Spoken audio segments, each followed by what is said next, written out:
केडीसीसी बँकेने ग्रीन ऊर्जा मोहिमेअंतर्गत 120 किलोवॅट क्षमतेचा सौर ऊर्जा प्रकल्प उभारून ऊर्जा बचतीसह पर्यावरणपूरक विकासाचा नवा आदर्श निर्माण केला आहे।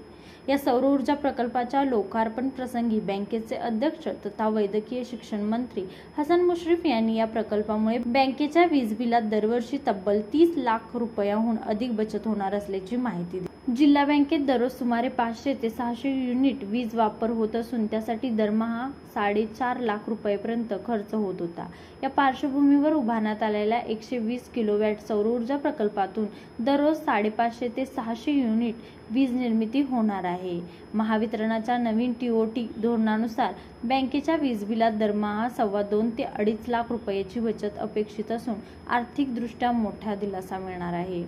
यावेळी उपाध्यक्ष माजी आमदार राजूबाबा आवळे, आमदार सतेज उर्फ बंटी पाटील, आमदार डॉक्टर राजेंद्र यड्रावकर, आमदार अमल महाडिक, माजी खासदार निवेदिता माने, माजी आमदार राजेश पाटील, माजी आमदार संजयबाबा घाडगे यांच्यासह संचालक मंडळ, पदाधिकारी आणि बँकेचे विभाग प्रमुख उपस्थित होते।